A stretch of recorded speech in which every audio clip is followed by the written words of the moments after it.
सत्परब्रह्मणे नमः गणपते नमः। Hello everyone, this is अभिषेक। आज हम एक्सरसाइज 12.8 स्टार्ट करेंगे। देखिए 12.8 का कुछ पार्ट हमारे सिलेबस के अंदर है और कुछ पार्ट ये नए सिलेबस जो हटाया गया है इसके अंदर भी शामिल किया गया है।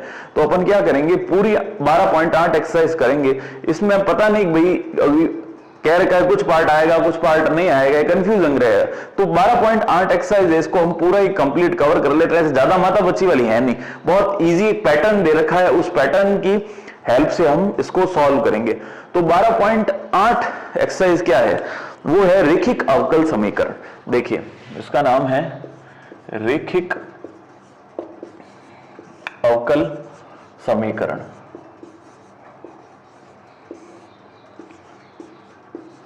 ठीक है ना, इसको कहते हैं लीनियर इक्वेशन।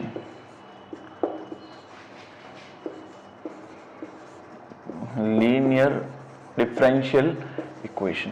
तो लीनियर डिफरेंशियल इक्वेशन एक आपको पैटर्न दे रखा होगा dy बाय dx। सबसे पहले तो अपन को क्वेश्चन में ये दिखाई देगा, फिर साथ में होगा py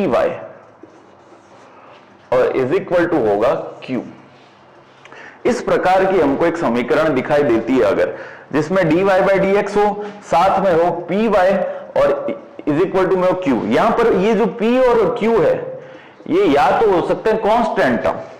देखिए ये जो p, q है ये या तो क्या होंगे कांस्टेंट, कांस्टेंट यानी अचर पद, या तो होंगे कांस्टेंट या फिर क्या होंगे x के पद, x की टर्म्स होंगी।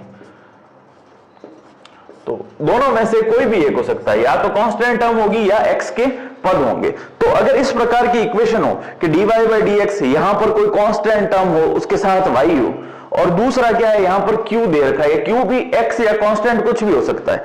तो अगर ऐसी इक्वेशन हमको दिखाई दे तो वो क्या कहलाएगी, रेखिक अवकल समीकरण, लीनियर डिफरेंशियल इक्वेशन। इस हम सबसे पहला अपन स्टेप यही है कि इस प्रकार की इक्वेशन को पहचानना कि भाई रेखिक अवकल समीकरण है या नहीं है। दूसरी बात आती है कि जब पहचान में आ गई कि भाई ये रेखिक अवकल समीकरण है, उसके बाद क्या करना है, उसके बाद सबसे पहला हमको क्या करना है, इंटीग्रेटिंग फैक्टर निकालना है।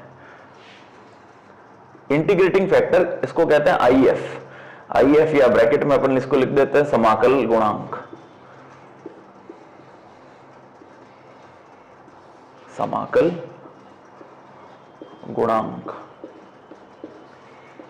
अपन को हर बार क्वेश्चन में IF लिखना है, इतना सफिशिएंट, समाकल गुणांक लिखने की आवश्यकता नहीं है। तो IF कैसे निकालते हैं, IF निकालने के लिए हमको क्या करना पड़ेगा, एक तो लिखेंगे E और E की घात में इंटीग्रेशन करना है। E की घात में इंटीग्रेशन करेंगे यानी जो P है Y के साथ में जो X की या कांस्टेंट की टर्म होगी उसका इंटीग्रेशन करना होगा, P dx।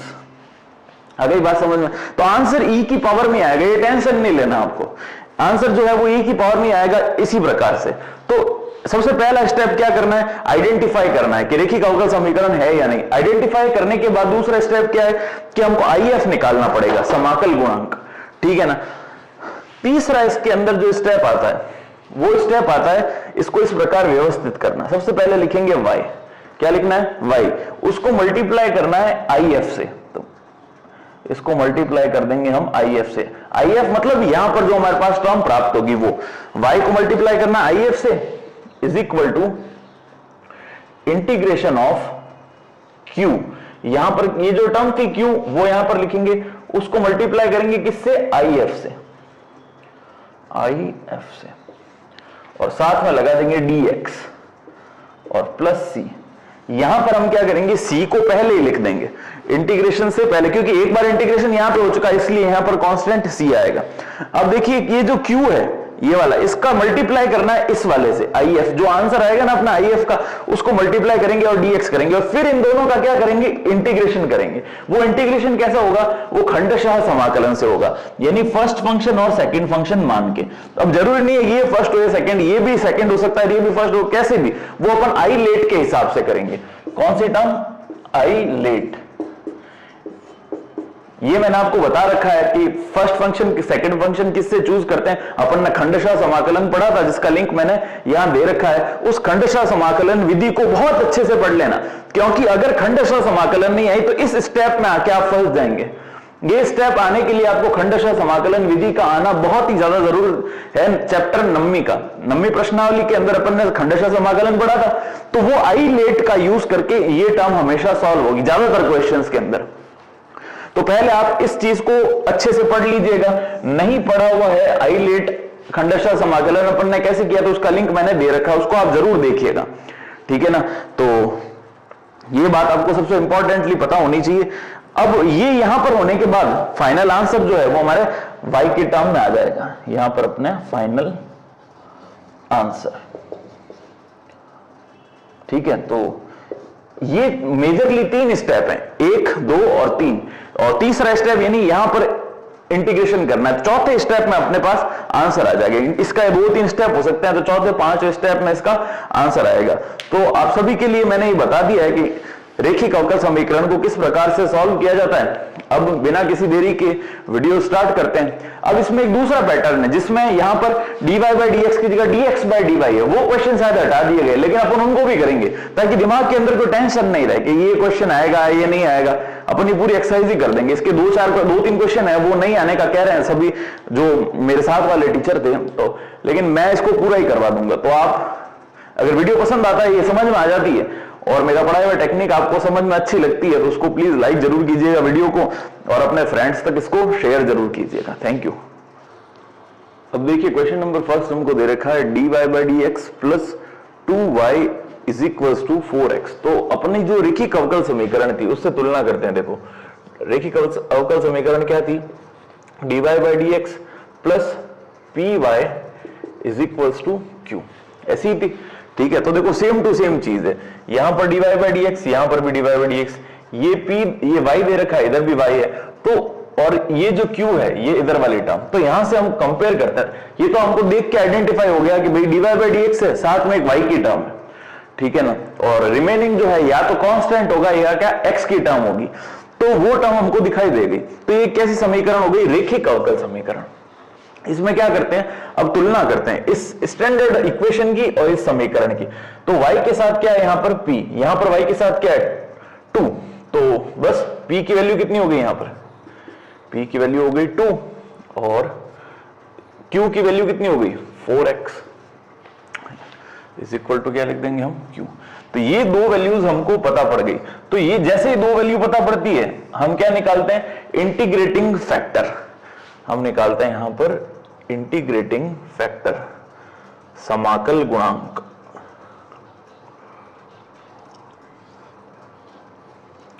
ठीक है। तो समाकल गुणांक या इंटीग्रेटिंग फैक्टर ही बोलेंगे अपन इसको, ज्यादातर IF लिख देना, कोई तकलीफ नहीं। फिर यहां पर हम क्या करते हैं, इंटीग्रेटिंग फैक्टर कैसे निकालते हैं, e की घात इंटीग्रेशन में p dx। मैंने बताया था इंटीग्रेशन करना है कहां पर, e की पावर के अंदर, घात के अंदर p और साथ में dx। तो देखो p की वैल्यू कितनी है 2, तो यहां पे अपन लिखते हैं e की घात 2 dx, ठीक है ना। तो 2 तो कांस्टेंट है तो बाहर आ जाएगा, और dx का इंटीग्रेशन क्या होगा x, तो यहां पे आएगा e की पावर, ये तो आ गया 2 और dx का इंटीग्रेशन होगा 2x, ठीक है। अब ये इंटीग्रेटिंग फैक्टर निकालने के बाद इक्वेशन कैसे बनती है वो हम यहां पर देखते हैं। देखिए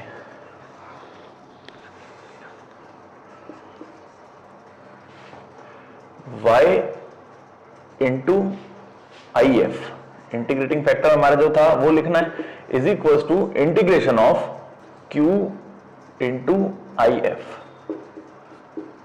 ठीक है, और साथ में आएगा dx प्लस का c। ये इक्वेशन लिखी थी हमने, इस इक्वेशन को एक बार मैंने वापस लिख दिया। अब y इंटू IF, तो यहां पर सबसे पहले हमको लिखना है y, ठीक है, उसको मल्टीप्लाई कराना IF से। IF अपना ये है, ये जो मिला था इंटीग्रेटिंग फैक्टर, ये e की पावर 2x, तो यहां पे लिख देंगे e की power 2x is equal to q यहां पर क्या है हमारे पास 4x।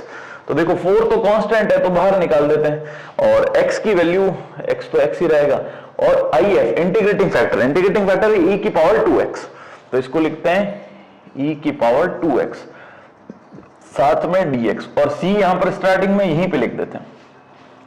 अब देखो इसका इंटीग्रेशन करना है हमको। एक तो है हमारे पास अलजेब्राइक टर्म, देखो आई लेट से इसको करना है, मैंने बता रखा था आपको कि यहां पर दो टर्म बनेगी, तो दो टर्म्स का गुणा में समाकलन वो अपन किससे करते हैं, आई लेट से, यानी u इंटू वी वाला फॉर्मूला हमको अप्लाई करना है।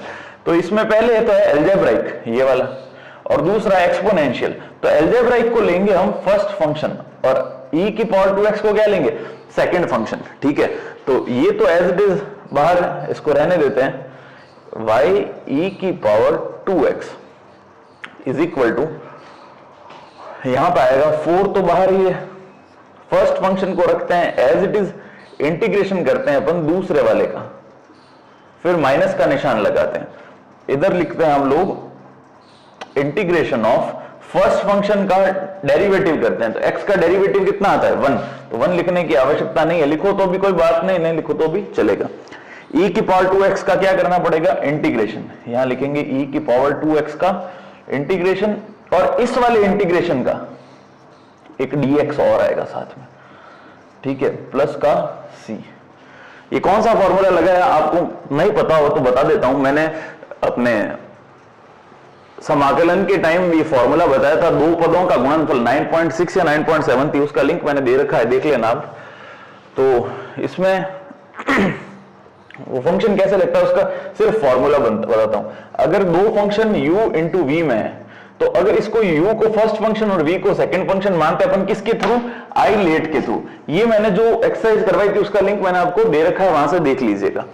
तो इसको कैसे करते हैं, u तो एज इट इज रखेंगे पहले फंक्शन को, दूसरे फंक्शन का क्या करते हैं, इंटीग्रेशन करते हैं। ठीक है, फिर माइनस का निशान लगाते हैं, इंटीग्रेशन फर्स्ट फंक्शन का डिफरेंशिएशन करते हैं du बाय dx, फिर इंटीग्रेशन करते हैं सेकंड फंक्शन का v dx, और ये जो इंटीग्रेशन है एक बार और करना पड़ेगा, इसलिए यहां पर dx और लगाते हैं। ये फॉर्मूला हमने पढ़ा था एक्सरसाइज 9.7 या 9.6 के अंदर, तो मेरे को एग्जैक्ट याद नहीं है, मैं आपको देख के वहां पर लिंक प्रोवाइड कर रखा है मैंने, आप देख लेना।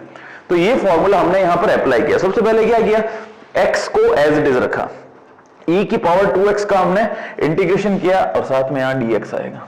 ठीक है, फिर माइनस का निशान, इंटीग्रेशन x का हमने डिफरेंशिएशन किया, तो कितना आया 1, e की पावर 2x dx, और साथ में एक बार और dx। तो देखो अब टर्म क्या बनेगी, यहां पे y e की power 2x is equal to 4,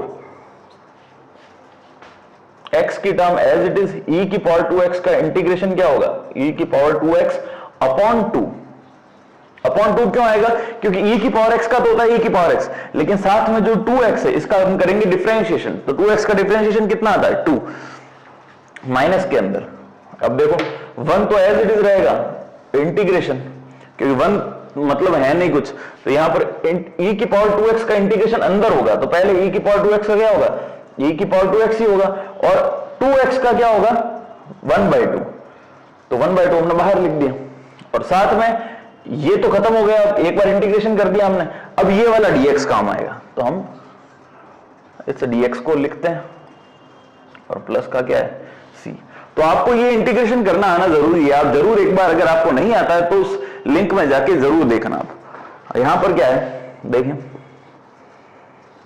y e की पावर 2x, यहां आगे दे रखा है 4, इसी टर्म को लिखते हैं e की power x into x by 2। ठीक है, अब यहां पर देखो e की पावर 2x का फिर से इंटीग्रेशन करेंगे, तो e की पावर 2x का क्या आएगा, e की पावर 2x ही आएगा, माइनस का e की पावर 2x अपॉन में, देखो ये पहले से 2 था, इस 2x का करेंगे तो फिर से क्या आएगा 2, तो ये बन जाएगा 4। तो अब देखिए वो वापस इसको स्टार्ट करते हैं, यहां से 4 को अंदर मल्टीप्लाई करेंगे, तो 4 जो है वो 2 से मल्टीप्लाई होकर, देखो ये 4 ये 2 से मल्टीप्लाई होकर बाहर आ जाएगा 2, या इसको यहां लिखते हैं, देखो एक बार इसको एज इट इज छोड़, अगले स्टेप में इसको सॉल्व करते हैं, ये 2 यहीं पे छोड़। अब हम क्या करते हैं, इस 4 को दोनों के साथ भेजते हैं, एक बार इसके साथ और एक बार इसके साथ, तो दोनों के साथ 4 चला गया। ठीक है, अब 4 से 4 कैंसिल और 2 से 4 कैंसिल 2 टाइम, तो देखो टर्म क्या बनी वो मैं आपके लिए यहां पे शो करता हूं। अब देखिए यहां से इसको वापस स्टार्ट करते हैं, y e की पावर 2x, ठीक है, इज इक्वल्स टू, यहां से देखो ये तो 4 खत्म हो गया, और ये भी 2 खत्म हो गया, ये भी 4 खत्म हो गया और ये वाला भी 4 खत्म। तो यहां से दोनों में से e की पावर 2x को कॉमन ले लेते हैं, तो e की पावर 2x कॉमन आ गया दोनों में से, तो अंदर क्या बचेगा 2x माइनस 1, यहां बनेगा 2x माइनस का 1, ठीक है, प्लस का रहेगा c। तो यहां भी लेके छोड़ सकते हैं तो फाइनल आंसर होगा, वरना क्या करेंगे बुक के अंदर जो आंसर दे रखा है इस क्वेश्चन का, पूरी इक्वेशन में e की पावर 2x से भाग दे दिया, डिवाइडेड बाय e की पावर 2x। तो देखो यहां पर e की power 2x is equals to e की power 2x minus 1 plus c। अब पूरे में इक्वेशन में भाग देना है e की पावर 2x का, तो इधर भी भाग जाएगा, इधर भी भाग जाएगा और इधर भी भाग जाएगा, ठीक है ना। तो ये और ये कैंसिल, ये और ये कैंसिल, ये e की पावर 2x ऊपर जाके माइनस का निशान बना देगा, y is equals to 2x minus 1 plus c e की पावर माइनस का 2x, ये हमारा फाइनल आंसर होगा। आप ये थोड़ा सा ध्यान दीजिएगा, ये कैसे करते हैं, इसको सॉल्व करना बहुत इंपॉर्टेंट है, क्योंकि ये 9th चैप्टर का बेसिक जो u इंटू वी वाला, यानी i लेट मानकर अपन करते हैं ना दो फंक्शन का मल्टीप्लीकेशन करके, तो वो आपको आना सबसे ज्यादा इंपॉर्टेंट है। वो अगर नहीं आएगा तो आप इस एक्सरसाइज को यहां पर आके फंस जाएंगे। ये दो टर्म्स को कैसे करते हैं, पहली टर्म तो एज इट इज, दूसरी टर्म का इंटीग्रेशन, फिर लगाना है माइनस का निशान, फिर पहली टर्म का डिफरेंशिएशन, यानी x का डिफरेंशिएशन कितना हुआ 1, फिर e की पावर 2x का इंटीग्रेशन, और इन दोनों के मल्टीप्लीकेशन का बाहर फिर से एक बार इंटीग्रेशन। ये मेथड आपको आना बहुत ज्यादा जरूरी है स्टूडेंट्स, ध्यान रखना। इसका लिंक मैंने दे रखा है, वहां से जाके वीडियो, ये जब क्वेश्चन स्टार्ट किया था वहां पे बताया था मैंने, तो वहां जाके इस लिंक को 9.6 या 9.7 एक्सरसाइज है, इसको अपन कहते हैं खंडशाह समाकलन, उस नाम से वीडियो है, आप देख लेना। तो ये वाला मेथड आपको आना जरूरी है, इसके बिना क्वेश्चन नहीं हो पाएगा। वीडियो पसंद आए तो लाइक कीजिएगा।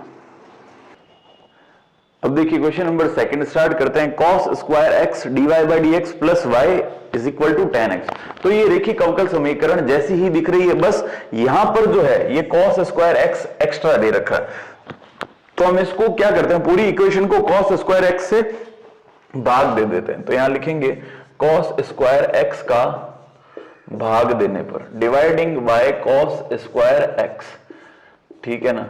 तो इसको भाग देते हैं cos स्क्वायर x से, तो क्या होगा पूरी समीकरण में, देखिए यहां पर भाग देंगे तो ये आ जाएगा cos स्क्वायर x, यहां पर भी आ जाएगा cos स्क्वायर x और यहां पर भी आ जाएगा cos square x।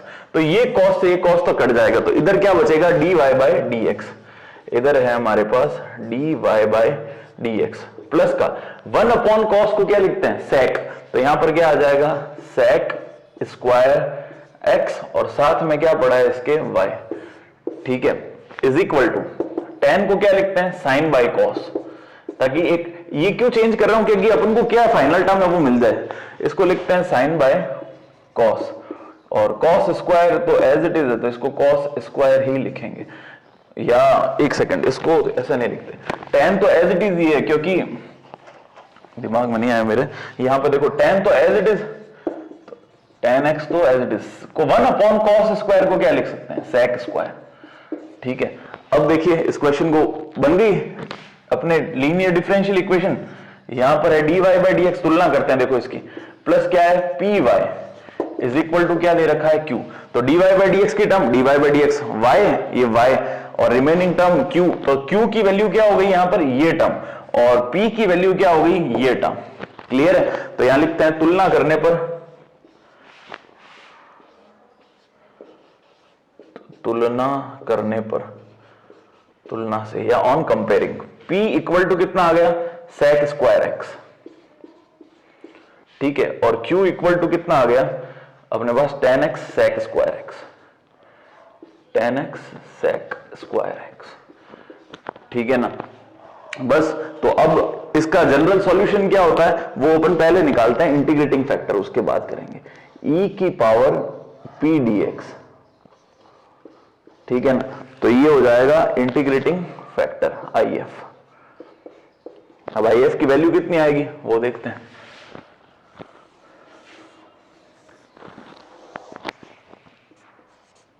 Integrating factor e की पावर p dx, p कितना है अपने पास sec स्क्वायर x, तो यहां पे लिखेंगे e की power sec square x dx।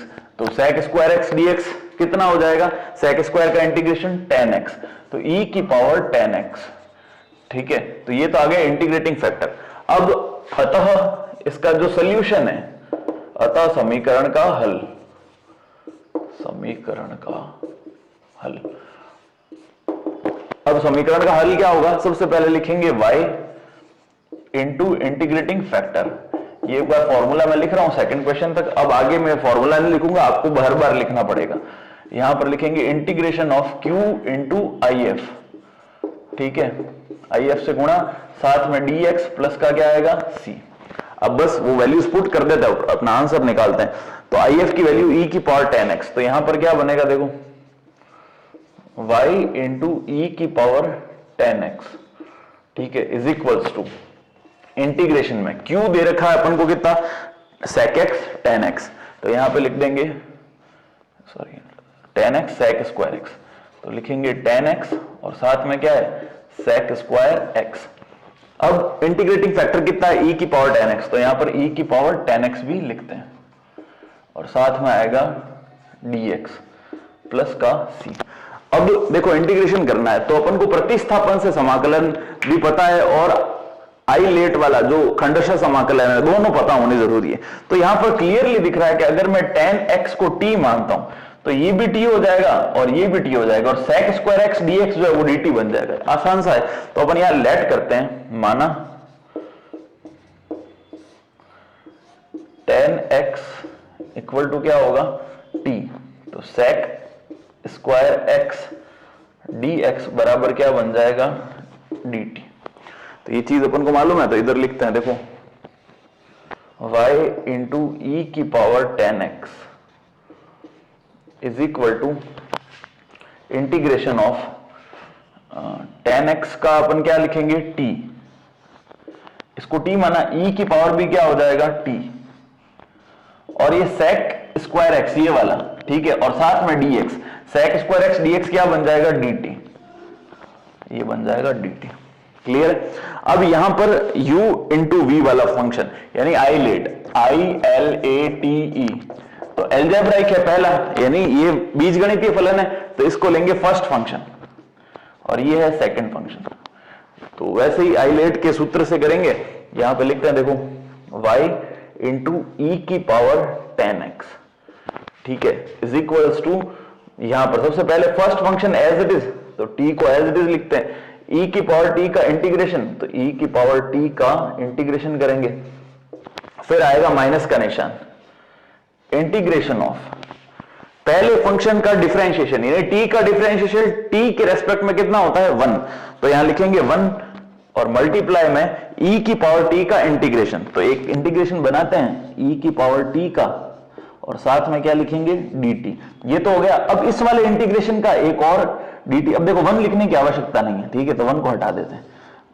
अब ये वाला जो इंटीग्रेशन था इसके साथ भी क्या बनेगा dt बनेगा, और प्लस में क्या लिखेंगे अब c। बस यहां तक हमने कर दिया। अब इसको यहां से स्टार्ट करते हैं और फाइनल आंसर की तरफ हम बढ़ेंगे।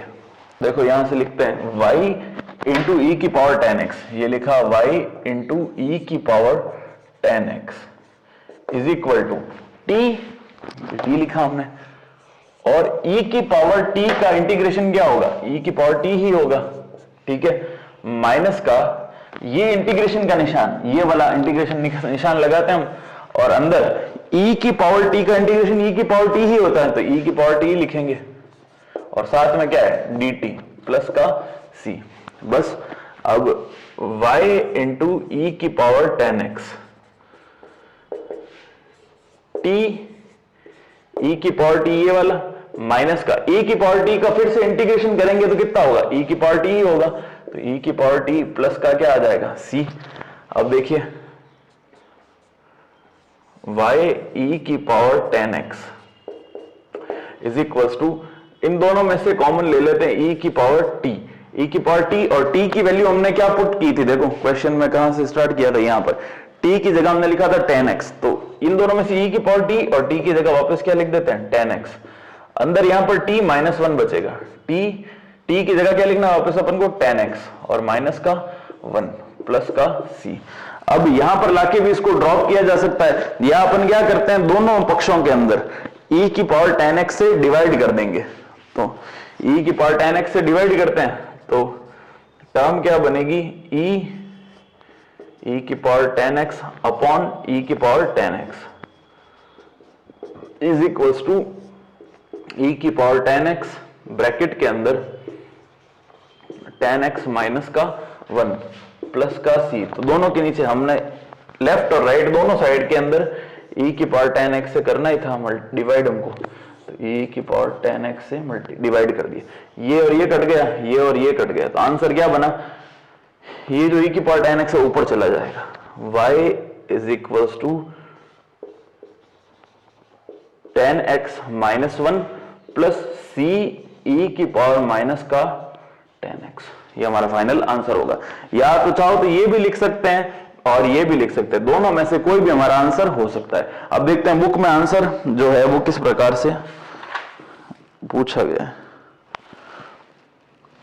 हाँ, ये वाला आंसर ही अपना सही है, क्योंकि ये भी सही है और ये भी सही है, बुक में यहां तक लाया। डिफरेंशियल इक्वेशन के मैंने आपको हर बार बता रखा है कि कोई आंसर जरूरी नहीं है जो बुक के पीछे दे रखा है वही आए, अपन कहीं तक भी लाके इसको छोड़ सकते हैं फाइनल x और y की टर्म के अंदर, तो यहां तक अपना आंसर करेक्ट होगा।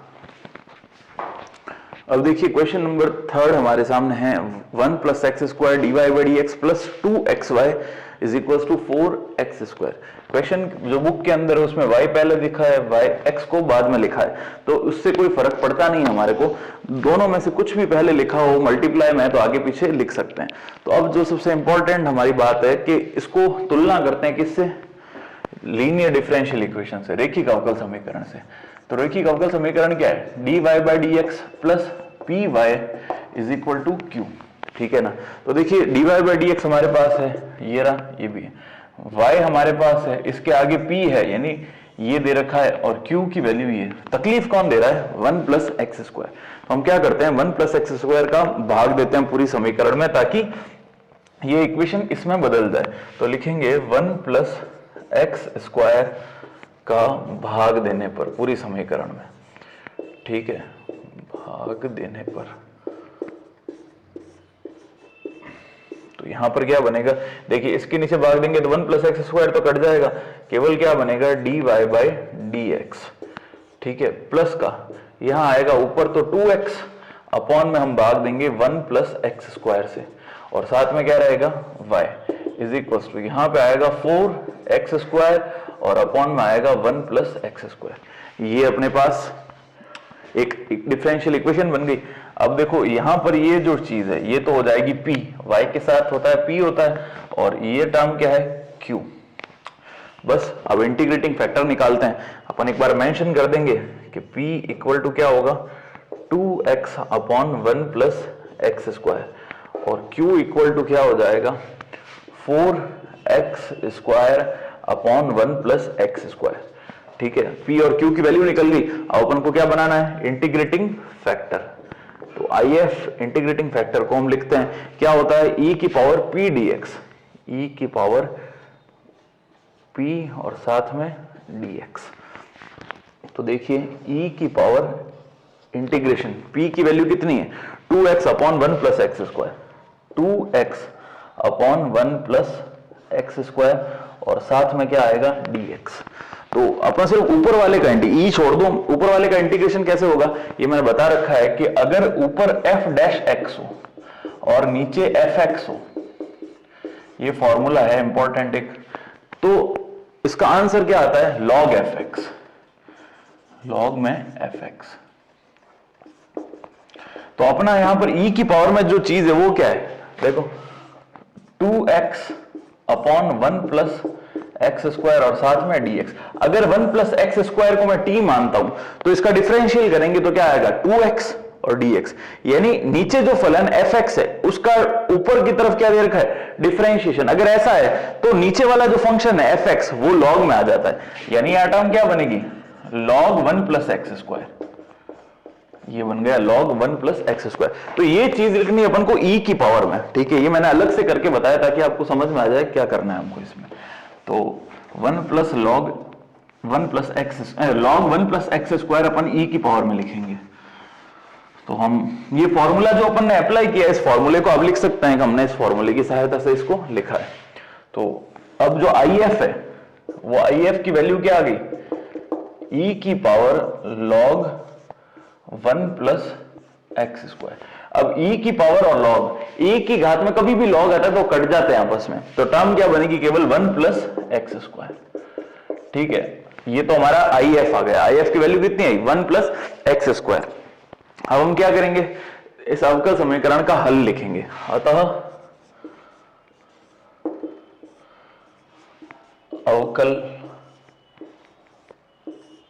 समीकरण का हल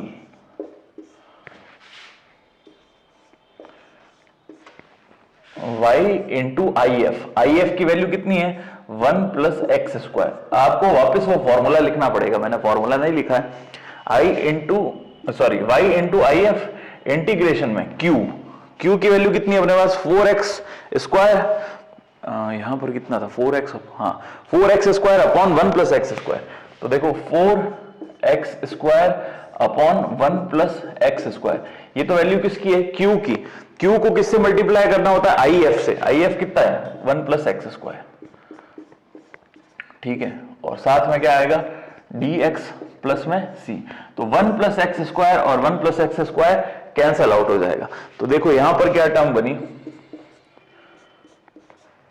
y ब्रैकेट में 1 प्लस एक्स स्क्वायर। अब देखो 4 तो कांस्टेंट है ये वाला, तो 4 तो बाहर आ जाएगा, ये आ गया 4 बाहर। अंदर क्या बचेगा, एक्स स्क्वायर और साथ में dx प्लस का c। ठीक है, तो देखो y 1 plus X square is equal to 4, X square का इंटीग्रेशन कितना होता है, एक्स क्यूब बाय 3, तो ये तो हो गया एक्स क्यूब और बाय क्या आ गया 3 प्लस का c।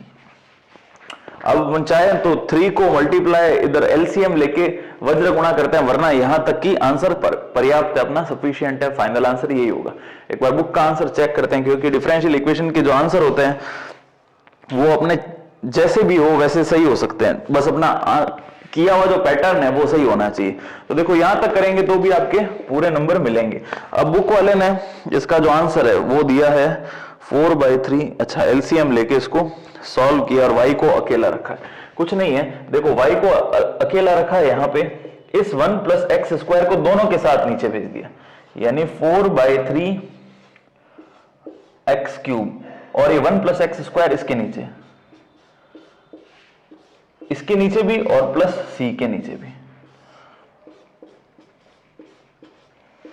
बस इतना किया और ये आंसर मांग रहा है, वरना यहां तक करेंगे तो भी सफिशिएंट है। y को अकेला रख के इसने ये आंसर हमारे लिए पेश किया है। तो आपको वीडियो पसंद आए तो प्लीज उसको लाइक कीजिएगा।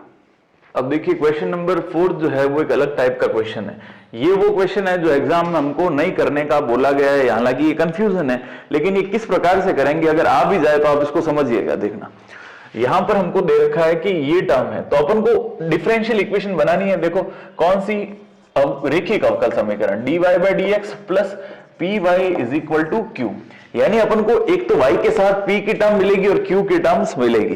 तो यहां पर क्या होगा, ये तो लीनियर डिफरेंशियल इक्वेशन जो अपन को करनी है, अपन को कौन सी वाली नहीं करनी, dx/dy प्लस p, यहां पे होगा x is equal to q।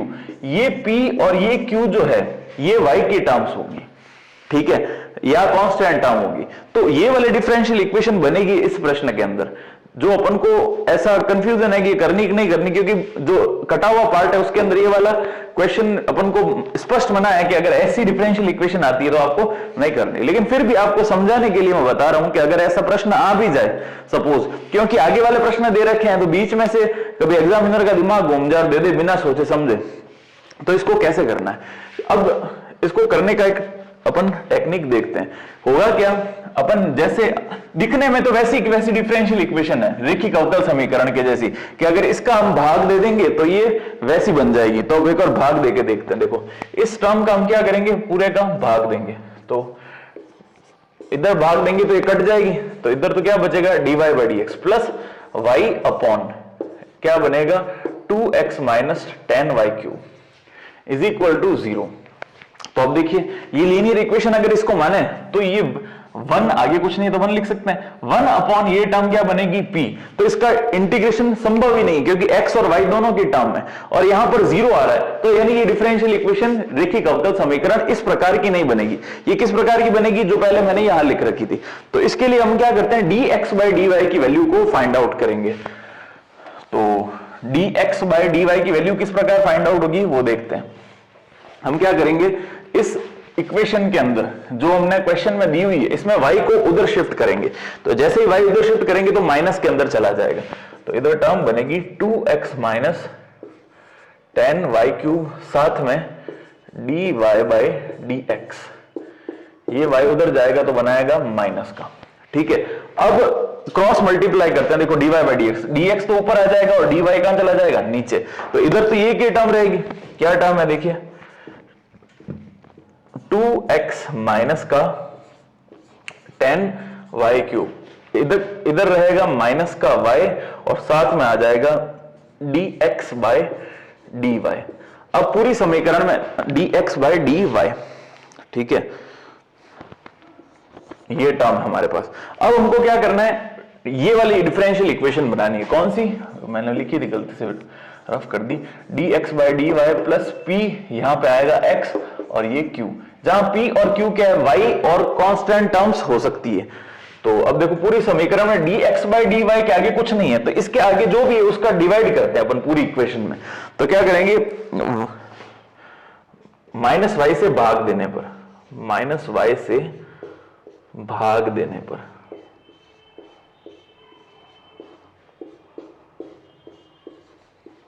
तो माइनस y का भाग देते हैं, देखिए सब। तो अब यहां से इसको, ये वाली टर्म मैं इधर लिख रहा हूं और ये वाले एक ही बात है, बराबर इधर लिखो या उधर। तो जैसे ही भाग दिया तो dx बाय dy तो एज इट इज रह जाएगा, यहां पर माइनस y का भाग देंगे तो क्या टर्म बनेगी, माइनस का 2x बाय y, ठीक है ना। और यहां पर क्या टर्म बनेगी, माइनस माइनस क्या हो जाएगा प्लस, और 10 तो एज इट इज रहेगा, y का जब भाग देंगे तो बनेगा y स्क्वायर, ठीक है। अब देखो ये इज इक्वल्स टू क्यू होता है। अब dy बाय dx के साथ x की टर्म, तो ये dx बाय dy के साथ x की टर्म इधर आएगी।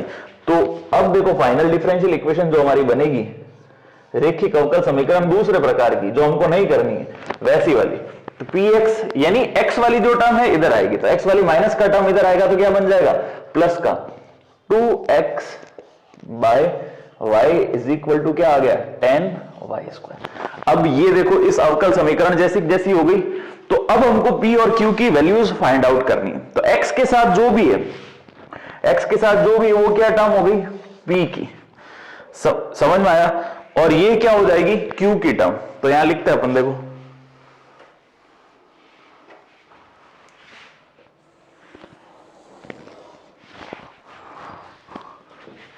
यहां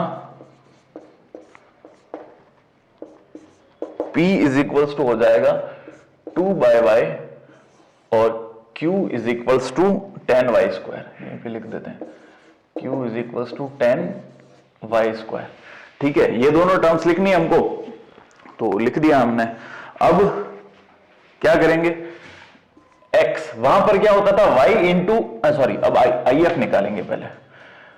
if की वैल्यू होगी इंटीग्रेटिंग फैक्टर e की पावर p dy, वहां पर dx होता था, अब क्या होगा dy होगा। अब p की वैल्यू कितनी है देखो 2 बाय y, तो यहां पे लिखते हैं e की पावर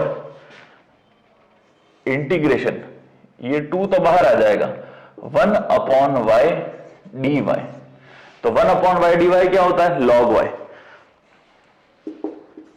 log, और ये e की पावर में चल रहा है, आगे 2 है तो log y, ठीक है ना।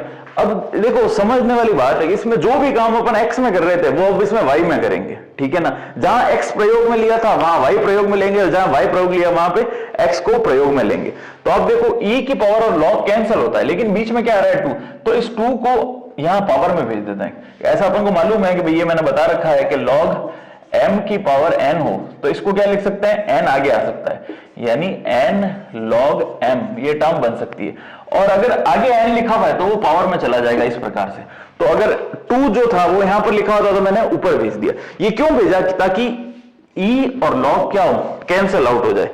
ई और लॉग को कैंसिल करने के लिए जो पावर थी उसको मैंने ऊपर भेज दिया, ठीक है ना।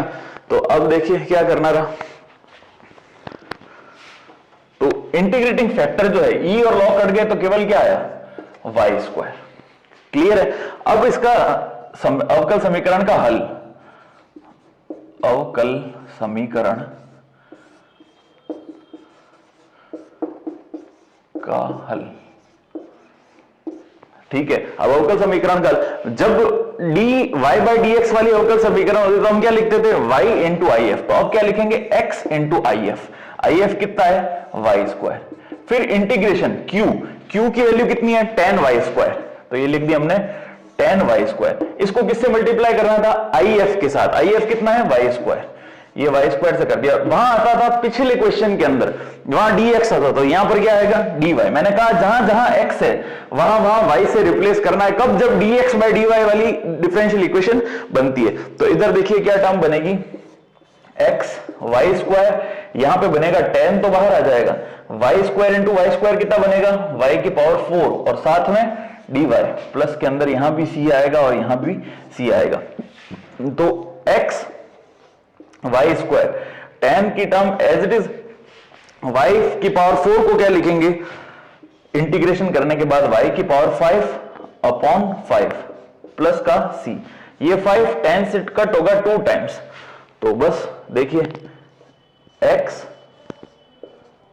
Y square is equal to 2 Y की पावर 5 प्लस का क्या आएगा, सी। ये हमारा फाइनल आंसर हो जाएगा।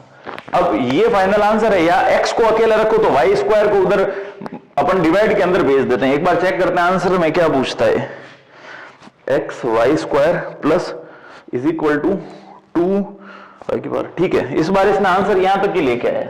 अब देखिए मैंने कहा ना, इस डिफरेंशियल इक्वेशन में अपने जैसे मन आए वैसे आंसर लिख देता है बुक वाला। अब पिछले इतनी देर में तो ये इधर वाली टर्म को बट्टा में भेज रहा था, लेकिन इस बार यहीं पे लाके छोड़ दिया। तो मैंने कहा अगर यहां तक आंसर लेके आते हैं तो अभी मोर देन सफिशिएंट है, पूरे में से पूरे नंबर आपके आ जाएंगे अगर प्रोसेस सही किया है तो। वीडियो पसंद आता है तो लाइक करना मत भूलना आप। अब देखिए क्वेश्चन नंबर 5 हमको दे रखा है, D Y by D X plus Y cot X is equal to sine X. तो बहुत ही आसान क्वेश्चन है। अपन को जो रेखिक अवकल समीकरण है, D Y by D X plus P Y is equal to Q, ठीक है। तो ये इसके अंदर अपन को इसमें से पी क्यू और सॉरी क्यू पी और क्यू की वैल्यू फाइंड आउट करनी, कंपेयर करके तुलना करेंगे। तो ये पी और ये क्यू की वैल्यू हमको पता करनी है, तो बहुत इजी है। देखिए ये जो है सबसे पहले D Y by D X, D Y by D X, साथ में क्या दे रखा है, y, तो यहां पर भी हमारे पास y। अब देखो p की वैल्यू क्या आ गई, y के साथ वाला, y के साथ क्या है, cot x।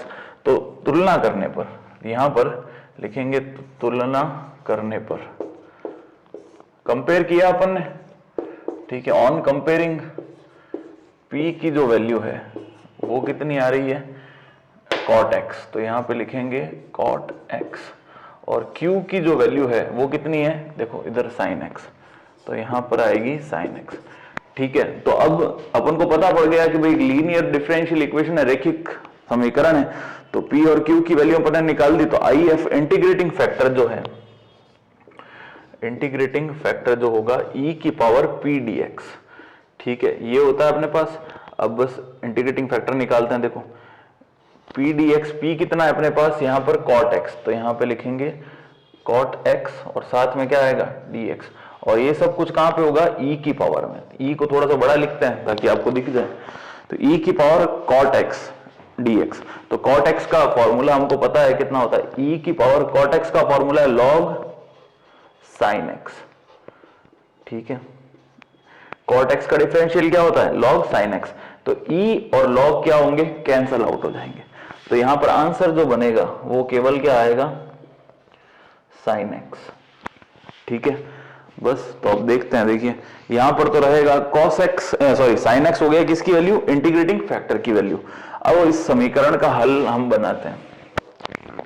अतः अवकल समीकरण का हल, so solution for the differential equation. अतः अवकल समीकरण का हल, सॉल्यूशन ऑफ डिफरेंशियल इक्वेशन। तो अब क्या होगा, सबसे पहले लिखना है अपन को y को मल्टीप्लाई करना है इंटीग्रेटिंग फैक्टर से, यानी अवकल गुणांक से। अवकल गुणांक कितना है, sin x। तो इधर हम लिख देंगे sin x is equal to integration of q। q की वैल्यू हमारे पास क्वेश्चन में कितनी दे रखी है, sin x है, तो यहां भी हम लिखते हैं sin x। sin x को मल्टीप्लाई करना है किससे, इंटीग्रेटिंग फैक्टर से। इंटीग्रेटिंग फैक्टर इस बार भी हमारे पास कितना है, sin x। तो यहां पे हम लिखेंगे sin x dx प्लस का क्या आएगा, c। ठीक है, तो sin x को sin x से मल्टीप्लाई करेंगे तो क्या टर्म बनेगी, sin स्क्वायर x। तो यहां पे तो लिखेंगे y, यहां आएगा sin x is equals to integration of sin square x और साथ में dx प्लस का c। अब sin स्क्वायर x की वैल्यू हम फाइंड आउट करते हैं। देखिए sin स्क्वायर x जस्ट कहां गया, ये sin स्क्वायर x का इंटीग्रेशन किस प्रकार से करते हैं, आप लोगों को पता होगा, नहीं पता हो तो मैं आपको यहां पर अलग से बता देता हूं, क्योंकि ये हमने इंटीग्रेशन के अंदर बहुत बार sin स्क्वायर x का यूज किया है। इसको कैसे इंटीग्रेशन करना है ये आपको पता होना चाहिए, नहीं पता है तो कोई बात नहीं, आप यहां पे देख लीजिए। जैसे cos 2x का फॉर्मूला होता है 1 माइनस 2 sin स्क्वायर x, ठीक है ना, ये फॉर्मूला होता है। अपन को किसकी वैल्यू निकालनी है, sin स्क्वायर x की। तो sin स्क्वायर x वो भी किसका, प्लस का। तो पहले इसको इधर और इसको इधर भेजते हैं। तो देखिए 2 sin स्क्वायर x को इधर भेजेंगे तो आएगा 2 sin स्क्वायर x ही बनेगा, और वो किसका हो जाएगा, प्लस का। ये 1 तो इधर, cos 2x उधर जाएगा, किसका हो जाएगा, माइनस का। ठीक है, अब sin स्क्वायर की ही बनानी है, केवल किसकी वैल्यू निकालनी है हमको, sin स्क्वायर की। तो 2 जो है ये आगे लिखा हुआ, ये कहां चला जाएगा, अपॉन में 1 माइनस cos 2x बाई 2। तो sin स्क्वायर x का ये डायरेक्ट फॉर्मूला भी होता है, आपको नहीं फॉर्मूला पता हो तो इस तरीके से इस फॉर्मूले को फाइंड आउट कर सकते हैं। तो अब देखिए ये जो टर्म है sin स्क्वायर x के प्लेस पे, वो हम यहां पर पुट करते हैं और अपना आंसर की तरफ आगे बढ़ते हैं। तो देखिए अभी इसको सॉल्व करेंगे तो यहां पर क्या आएगा, y sin x, ठीक है ना, इज इक्वल्स टू, यहां पे लिखेंगे 1 माइनस cos 2x, यहां लिखा 1 माइनस cos 2x अपॉन 2, साथ में क्या है इसके dx, ठीक है ना, प्लस का आएगा हमारे पास c। बस अब क्या करेंगे, 1/2 को 1 के नीचे भेजेंगे और cos 2x के नीचे भी भेजेंगे। तो यहां पर आएगा देखो y sin x is equals to 1/2 को इसके नीचे भेजेंगे और cos दोनों के साथ dx आ जाएगा। तो यहां पर 1/2 तो कांस्टेंट है, इसके नीचे भेजेंगे 2 को 1 के नीचे, तो कांस्टेंट तो बाहर आ जाएगा, साथ में क्या बनेगा, dx, फिर माइनस का निशान, फिर 1/2 cos 2x के नीचे भी, तो वहां पर भी कांस्टेंट है तो 1/2 तो बाहर ही रहेगा। यहां पर क्या आ जाएगा, cos 2x और साथ में dx प्लस का c। अब देखिए लेफ्ट साइड में, तो अब इसको तो रफ कर देता हूं, लेफ्ट साइड में तो ये टर्म हमारे पास एज इट इज ही रहेगी, ठीक है, और राइट साइड में इंटीग्रेशन करते हैं, सिंपल सा इंटीग्रेशन है। तो y sin x as it is, y और साथ में sin x is equals to, देखो 1/2 बाहर कॉमन आ जाएगा, dx का इंटीग्रेशन कितना होगा, x, ठीक है, और माइनस का निशान, तो माइनस का निशान as it is, cos 2x का, cos 2x का इंटीग्रेशन होता है sin 2x, तो ये हमने लिख दिया cos 2x की जगह sin 2x, और 2x अलग से है। देखो x होता तो अपन कुछ नहीं करते, x के प्लेस पे 2x है, तो 2x का करेंगे डिफरेंशिएशन, क्या करना पड़ेगा, डिफरेंशिएशन। तो 2x का डिफरेंशिएशन आएगा अपॉन में 2 प्लस का क्या आएगा, c। आई बात समझ में। अब हम क्या करते हैं, देखो यहां तक लाके फाइनल आंसर लिखा जा सकता है, लेकिन इसको थोड़ा सा और सिंप्लीफाई करते हैं। इधर y sin x को as it is equal to, अब ये 1/2 है ना, इस c के साथ लसअप में जाएगा, तो क्या बनेगा यहां पर x minus sin 2x by 2 plus का c बाय 2, ठीक है, और होल अपॉन में क्या आएगा, ये इधर चला गया और होल अपॉन में आ गया, अपॉन में 2। इसको भी अपन देखो यहां पर एलसीएम, एक बार एलसीएम वापस से देखते हैं। बाहर वाला 1/2 जो है वो तो एज इट इज ही रहेगा, ठीक है, एक बार एलसीएम वापस चेक करते हैं इसका। 1/2 इस वाले को एज इट इज रखते हैं, इधर एलसीएम लेते हैं सिर्फ ब्रैकेट के अंदर, तो यहां बनेगा 2x माइनस का साइन 2x, ठीक है, और होल अपॉन में क्या आ जाएगा 2 प्लस का c, तो ये 2 इस 2 से मल्टीप्लाई होकर क्या बनाएगा 4, तो हम यहां पर इसका पूरे के अपॉन में क्या भेज देते हैं 4 भेज देते हैं यहां पर, ठीक है। अब 4 जो है इस c से लसअप लेंगे, c के नीचे कुछ नहीं है तो क्या लिखेंगे 1। अब देखो y sin x, ठीक है, is equals to 2x minus का साइन 2x प्लस का 4c होल अपॉन 4।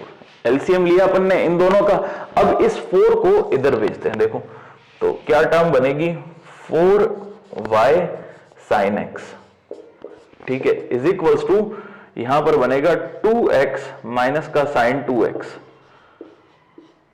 प्लस का 4c।